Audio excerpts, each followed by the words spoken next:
Rapunzel by the Brothers Grimm. There were once a man and woman who had long in vain wished for a child. At length the woman hoped that God was about to grant her desire.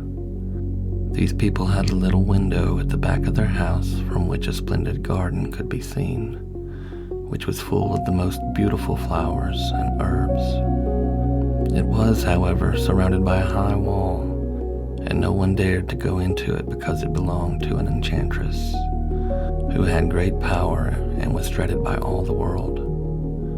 One day the woman was standing by this window and looking down into the garden when she saw a bed which was planted with the most beautiful rampion, Rapunzel, and it looked so fresh and green that she longed for it and had the greatest desire to eat some. This desire increased every day, and as she knew she could not get any of it, she quite pined away and began to look pale and miserable. Then her husband was alarmed and asked, "What ails you, dear wife?" "Ah," she replied, "if I can't eat some of the rampion, which is in the garden behind our house, I shall die." The man who loved her thought, "Sooner than let your wife die, bring her some of the rampion yourself. Let it cost what it will." At twilight, he clambered down over the wall into the garden of the enchantress, hastily clutched a handful of rampion, and took it to his wife. She at once made herself a salad of it, and ate it greedily. It tasted so good to her, so very good, that the next day she longed for it 3 times as much as before. If he was to have any rest, her husband must once more descend into the garden. In the gloom of the evening, therefore, he let himself down again, but when he had clambered down the wall, he was terribly afraid, for he saw the enchantress standing before him. "How can you dare," said she with an angry look, "descend into my garden and steal my rampion like a thief? You shall suffer for it." "Ah," answered he, "let mercy take the place of justice. I only made up my mind to do it out of necessity. My wife saw your rampion from the window and felt such a longing for it that she would have died if she had not got some to eat." Then the enchantress allowed her anger to be softened, and said to him, "If the case be as you say, I will allow you to take away from with you as much rampion as you will.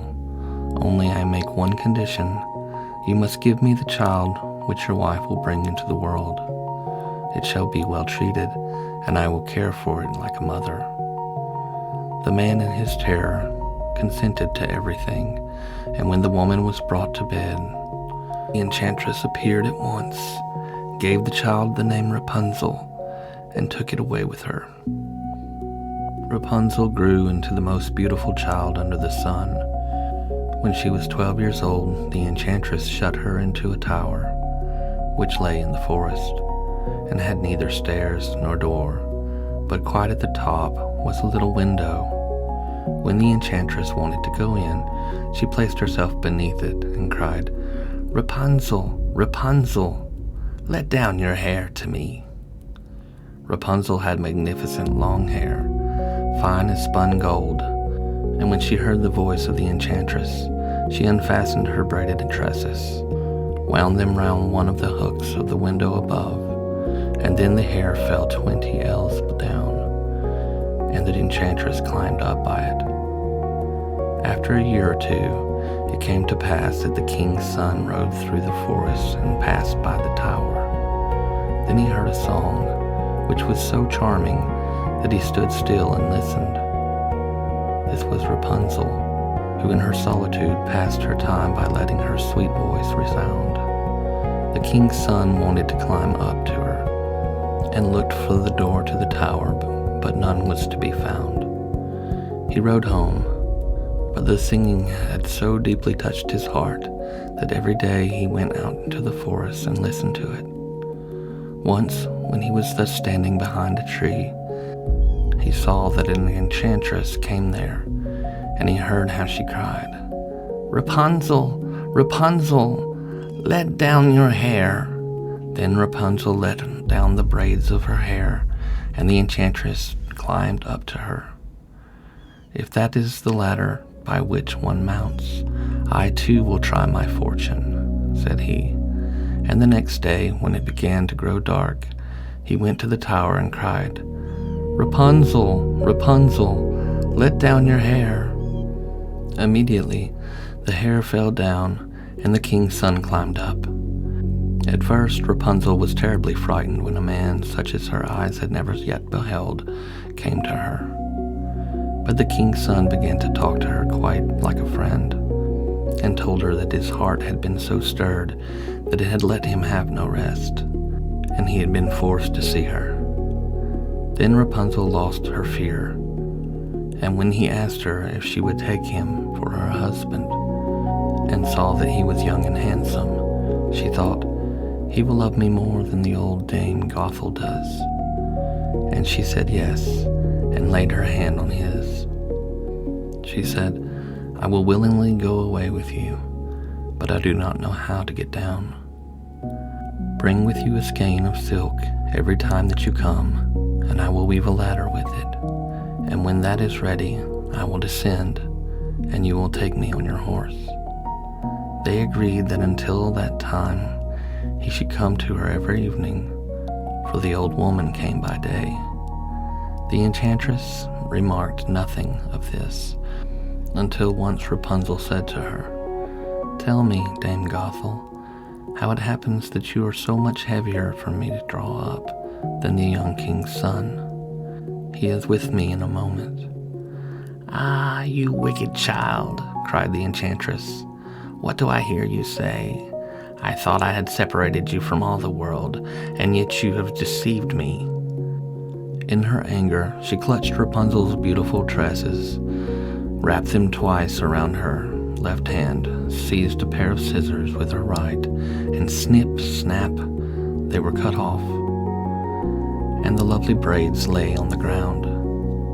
And she was so pitiless that she took poor Rapunzel into a desert, where she had to live in great grief and misery.